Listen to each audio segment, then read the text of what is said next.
7 जन्म में उनकी सरकार नहीं आएगी। ये अगर इस किसी भ्रम में कोई अधिकारी हो, कोई नेता हो, कोई आदमी हो, तो इस भ्रम में ना रहें, क्योंकि देश की जनता ने ये जान लिया है कि किसी प्रधानमंत्री के बेटे को, किसी मुख्यमंत्री के बेटे को ये देश चलाने का हक नहीं है। देखिए, भोजपुरी इंडस्ट्री के जुबली स्टार और भोजपुरी इंडस्ट्री के ट्रेंडिंग स्टार आपस में ही भिड़ चुके हैं, वो भी छपरा के इस चुनाव की वजह से।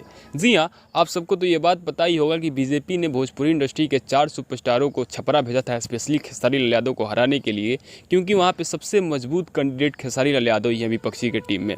इसलिए भोजपुरी इंडस्ट्री से ही एक्टरों को भेजा था खेसारी लाल यादव को कैसे भी करके वहाँ से पछाड़ने के लिए। लेकिन खेसारी लाल यादव बारी बारी से सबको आड़े हाथ लिए हैं, और निरहुआ का जब बारी आया तो भाई साहब निरहुआ को लेकर के हो गया है तगड़ा बहस। निरहुआ ने कहा कि मैं बिरहा गा करके फेमस हुआ हूँ और मेरा गाना हर एक माई बाप सुनते हैं, हर एक प्रकार के लोग सुन सकते हैं, लेकिन खेसारी लाल जिस तरीके का गाना गाते हैं आप अपने परिवार में बैठ के नहीं सुन सकते हैं। उनका मानसिकता बहुत गलत है, उनका इंटेंशन बहुत गलत है। तो ऐसे लोगों को समाज में लेकर के आना ये बहुत ही ज़्यादा हानिकारक होगा, इसलिए ऐसे लोगों से बच के रहिए। तो खेसारी लाल यादव का भी जवाब आया कि भले ही आप शुरू में बिरहा गाए हैं और सबको सुनाए हैं, जहाँ पे माँ बहन सबने सुना है, एक साथ सुना है, लेकिन बदलते दौर के हिसाब से आपने भी कुछ कम कसर नहीं छोड़ा है। आपके फिल्मों में लिप लॉक होता था, किसिंग सीन होता था, ये सब गलत नहीं है। देखिए, इंटरटेनमेंट की दुनिया अलग है और चुनाव की दुनिया अलग है। ज़रूरी नहीं है कि फिल्म में जो विलन बलात्कार करता है वो रियल लाइफ में बलात्कार करता हो, इसलिए फिल्म दुनिया को यहाँ पे प्रोफेशनल लाइफ में न लाया जाए। ये चुनाव वाला माहौल है, इसको चुनावी तरीके से लड़िए, आप प्रोफेशन को इसमें मत लाइए। खेसारी लाल यादव का ये सब बयान काफ़ी तेज़ी के साथ सोशल मीडिया पर वायरल हो रहा है। मैं चाहूँगा आगे का बयान आप खेसारी लाल यादव की ज़ुबानी ही सुन लीजिए, उसके बाद की बातें करेंगे सीधे लास्ट में आपसे हम। देखिए, वो कहानी बहुत लंबी है, उस पर अगर हम चर्चा करेंगे तो बहुत दूर चले जाएंगे। तो हमें अभी बिहार की जो बदहालती है उस पे बात करें और चुनाव पे आप बात करिए, क्योंकि वो मेरी लंबी लिस्ट है। एक खेसारी ऐसे नहीं बना, ये खेसारी एक प्रोसीजर है, और गरीबी से लेकर चाहे लोगों के घर में झाड़ू पोछा करना हो, नौकर बनना हो, लिट्टी चोखा बेचना, दूध बेचना, वो मेरी प्रोसीजर बड़ी लंबी है। कभी बैठ कर अच्छे से बात करेंगे। अच्छा, खेसारी नाम किसने दिया? लोगों ने ही मेरा नाम खेसारी रखा था। मेरे घर का नाम शत्रुघ्न यादव है, लेकिन लोगों ने रखा और लोगों ने ही ब्रांड बना दिया उसको। अब शायद बारी है शत्रुघ्न को बेहतर करके उस शत्रुघ्न को भी बड़ा बनाना। जनता के बीच जा रहे हैं तो क्या आप संवाद कह रहे हैं? क्योंकि जब भी कोई सितारा आता तो उम्मीद की जाती कोई गाना सुनाएगा, कोई बात बताएगा। आप क्या कह रहे हैं? कौन से डायलॉग की डिमांड हो रही है आपसे? मैं डायलॉग बोलने थोड़ी आया हूँ, मैं यहाँ पे सबको एक करने आया हूँ। एक इंसान बन के जीना चाहता हूँ, एक कोई जात बन के नहीं जीना चाहता। मुझे लगता है ना कि हमें इसने तोड़ दिया है, ये जातिवाद ना बिहार को बर्बाद किया है। हम जब बिहार से बाहर जाते हैं तो हम बिहारी होते हैं, लेकिन जैसे हम बिहार से कहीं दूसरे जगह से बिहार आते हैं तो हम जात में बदल जाते हैं। नहीं चाहिए मुझे। सबसे पहले हम सबको इंसान बन के बिहार के भविष्य के लिए और अपने बच्चों के भविष्य के लिए सोचना पड़ेगा, तभी बिहार हमारा बेहतर हो पाएगा। जितने भी शहर हैं, शहर में जाइए, कोई आपसे जात नहीं पूछता है कि आप किस जाति से हो। आपके साथ बैठेगा, खाएगा, उठेगा, बगल में ही घर है, कोई जात नहीं पूछता है, और फिर प्रेम से अपनी चीजों को चलाता है, क्योंकि वहाँ पे रोजगार है। इसलिए किसी को किसी से लेना देना नहीं है, वो अपने बेहतर के लिए और अपने राज्य के बेहतर के लिए जो बेहतर होता है वो करते हैं। इसलिए आप जनता से क्या अपील कर रहे हैं, क्या विजन रख रहे हैं? अगर खेसारी सियासत में आए, हमने आपका कल एक भाषण सुना, आप कह रहे तो मैं तो विधायक नहीं बनना चाहता, ना विधायक बनना चाहता था, फिर कैसे राजनीति में खिंचे? मैं आज भी विधायक बनना नहीं चाहता, मैं बेटा बन के और भाई बन के जीवन को चलाना चाहता हूँ। मैं सबको लेकर चलना चाहता हूँ, क्योंकि मेरे जीवन में ना जो बदलाव हुआ है वो किसी एक की वजह से नहीं हुआ है। हर वर्ग के लोगों ने मुझे सुना है, हमें जाना है, हमें देखा है। चाहे मेरी फिल्मों की बात करिए, मेरे गानों की बात करिए, तो मैं किसी एक समुदाय के सुनने की वजह से बड़ा नहीं हुआ। तो जब मुझे बड़ा करने में पूरा बिहार, यूपी और पूरा भोजपुरी समाज, और भोजपुरी समाज में कोई जात नहीं आती है, उसमें सिर्फ लोग आते हैं और हमारे लोग हैं जिन्होंने मुझे सुन के बड़ा किया है। तो आज मुझे कद पद मिला और मैं जब इस लायक हुआ तो मैं सिर्फ एक जात का हूँ नहीं, हम सब जात के हैं, सब धर्म के हैं। और जो इंसान होता है ना, उसके लिए ना कोई जात होती है ना कोई धर्म होती है। मैं जात की बात नहीं करना चाहता, लेकिन आप जात को लगातार कह रहे कि जात मायने नहीं रखती, लेकिन विरोधी तो कहते हैं कि खेसारी यादव थे तो आरजेडी ने टिकट दिया। नहीं, वो विचारधारा की बात है। घर में एक दूसरे से नहीं पड़ता है। एक दो भाई, चार भाई हैं तो दो भाई में बहुत बेहतर होता है, और दो भाई लड़के अपना बैठे होते हैं, तो वो भी कोई विषय नहीं है विरोधियों को बोलने के लिए। सच पूछिए तो कल परसों मोदी जी शायद आ रहे हैं, आप उनका अगर इंटरव्यू करने का मौका मिला तो उनसे एक सवाल जरूर करिएगा कि मोदी जी लालू यादव के बारे में बोलने के अलावा आप लालू यादव को थोड़ी सी साइड कर दीजिए, अपना काबिलियत बता दीजिए और आपने बिहार के लिए क्या किया है हमें सिर्फ अपनी उपलब्धि बता दीजिए। और भाजपा के किसी नेता से सिर्फ इतना ही पूछिए कि आप लोग लालू जी के जंगल राज को छोड़ दीजिए, अपनी उपलब्धि सिर्फ जनता के बीच में बता दीजिए कि आपने 15 साल में जनता के लिए, सबने आप पे विश्वास जताया, आपने जनता के लिए क्या दिया।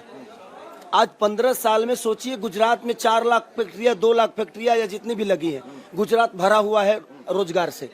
लेकिन 15 साल में आप कोई भी आदमी बता दे क्या मोदी जी ने एक भी फैक्ट्री लगाने का काम किया बिहार में? 40 सांसद से क्या 40 सांसद का योगदान नहीं है? और ये 40 सांसद लोग कभी अपने बिहार के रोजगार पे बोले हैं? आपको लग रहा है कि रोजगार के मुद्दे पर अब की बार वोट हो रहा है? क्योंकि प्रधानमंत्री जी आए तो उन्होंने जंगल राज का ही जिक्र किया।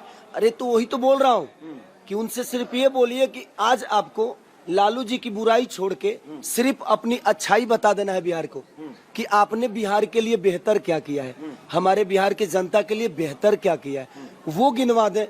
मुझे लड़ना थोड़ी है, मैं यहाँ पे सच पूछी तो राजनेता बनने आया ही नहीं हूँ और ना ही मुझे बनना है। छपरा की जनता मुझ पे विश्वास जता रही है, अगर हमारा रिजल्ट बेहतर हुआ तो शायद मैं छपरा को अपने आप से खूबसूरत बनाऊंगा।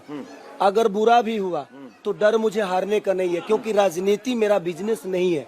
राजनीति में आ गया, भगवान ने मुझे भेज दिया तो प्रयास करूंगा कि छपरा को बेहतर जितना हो सकते, लोगों के प्यार से, लोगों के आशीर्वाद से छपरा को अपने आप से भी ज्यादा खूबसूरत बना दूं। आरजेडी में आपका सफर कैसे शुरू हुआ? आरजेडी ने आपको याद किया कि आप आरजेडी के पास पहुंचे? कैसे इस विचारधारा का मिलन हुआ? हमें सिर्फ आज के डेट में रोजी रोजगार के अलावा मुझे कुछ नहीं दिख रहा है। छपरा के बेहतर के अलावा आरजेडी में कैसे गया, कब गया, ये बात का विषय है, वो छोड़ दीजिए, वो लंबी चीजें हैं।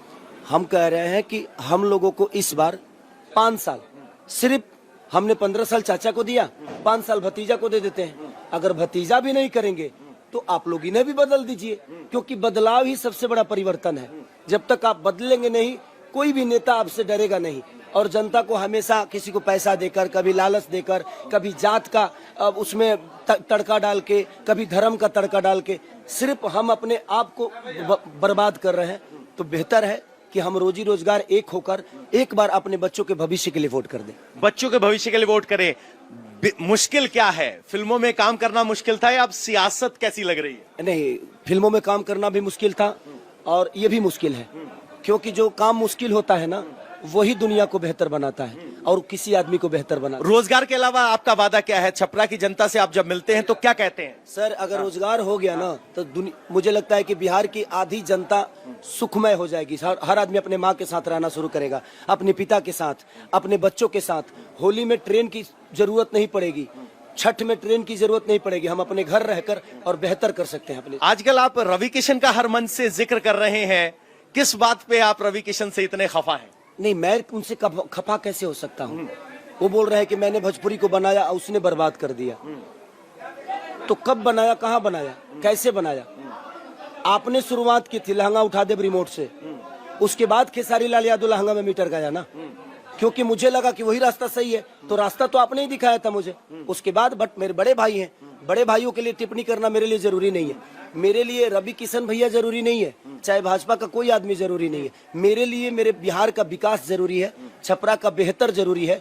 हम उस पर चर्चा करेंगे, उनसे बात करना होगा, फरियाना होगा, हम लोग बाद में फरिया लेंगे।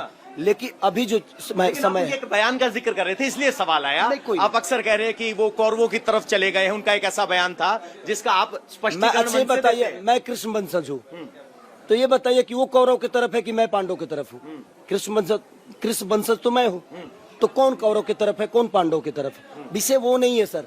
ये लोग बातों में उलझाना चाहते हैं ताकि लोग विकास की बातें ही भूल जाएं, किसी न किसी चीज में फंसा देंगे ताकि। उम्मीद करता हूं कि खेसारी लाल यादव का पूरा बयान सुन लिए होंगे और खेसारी हर एक बात को बड़ा ही सटीकता से जवाब दे रहे हैं।